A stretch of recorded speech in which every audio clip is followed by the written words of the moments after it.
landlords in somehow in a maybe a negative way, or where I'm a bit frustrated with, it's corporate landlords. It's not mom and pop landlords. We know that people are trying to make ends meet, and that often means that they need to rent out their basement or an extra space in their home. And we are absolutely here to support those folks.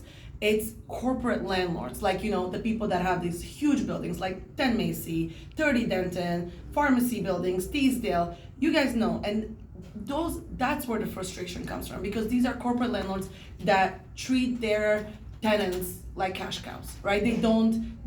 I'm sure you guys live in the riding, you probably have friends who live in one of those buildings. Repairs never get done.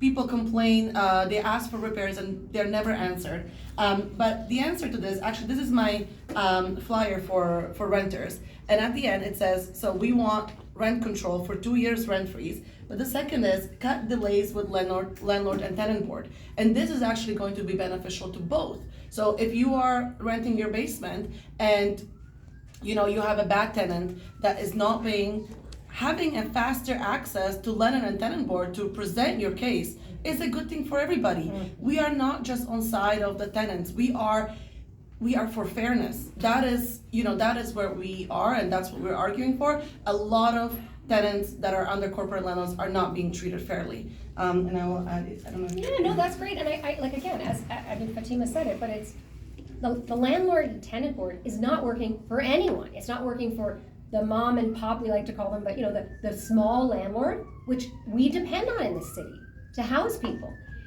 It's not working for tenants either. And frankly, some of that is also because you have these big corporate landlords who can afford to pay endless legal fees, and they tie up the landlord-tenant board. But we also have a government that has not actually fixed the landlord-tenant board the way that we have proposed many times. And I think it is long past due. So it's a very important point you raise, absolutely. But and I would say for us, we believe fixing the landlord-tenant board will be good for everybody. So what you want to do actually to fix this problem? Yeah. What plan you have? What program first of all, do you have? Investing in it so that we can cut the delays. It's about cutting the delays so that people can get there faster and they don't need to be tied up in endless legal fees and waiting. Because that is what I hear. I don't know if you've heard the same thing, but we hear all the time from small landlords who are saying it takes too long. Meanwhile, I can't pay my mortgage. I'm stuck. We need to make it easier. But again, it's not like the money and the investment isn't there. It's just not. It's not flowing. It's about choices, and this government is not choosing that because this is a government that supports the big corporations against regular people. And do you? Yes. Supplementary question. You are the MPP right now, right? You are the NDP Leader of the opposition Yes. and MPP. Yes. So you guys already passed the bill C12. That is because federal. LTV. No, here in the Ontario provincial bill C12 or C30. That one the LTV can't delay the before 6 months. They have to take the case, and they have to if the tenant owe any money, they have to give 6 months at least payment first, then they go for motion or something like that. Last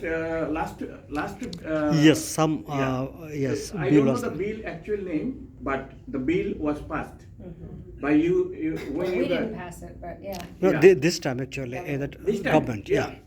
last couple of months ago, and maybe last year, right? Yeah.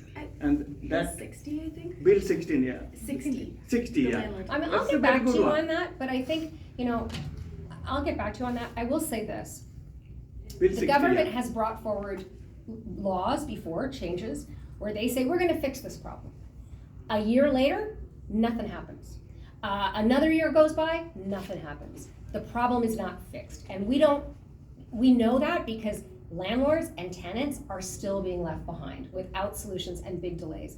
So I always say, you can pass any law and say you're gonna change things, but unless you actually enforce it, it's just paper. That's why you are there. That's why you are the leader of the opposition, to force the government government to follow up That's right. so that Absolutely. all the laws are And implemented. that is the thing. I mean, two things that we do, right? I say, One thing is we hold the government to account. So if we see things are not happening, we ask them the questions, we demand answers, we ensure transparency.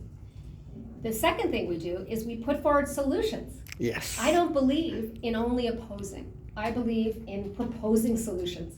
And we've tried to propose solutions over and over, and the government almost always votes against it.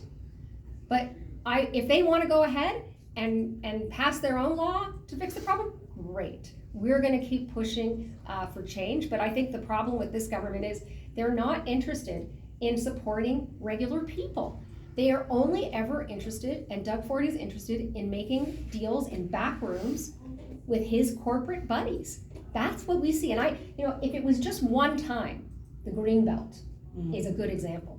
If it was just one time, but it's not. It happens over and over again. And we see it and then he goes ahead and he changes the law to make it even harder to find out about what's going on in the back rooms, right? Yeah. Okay. We'll move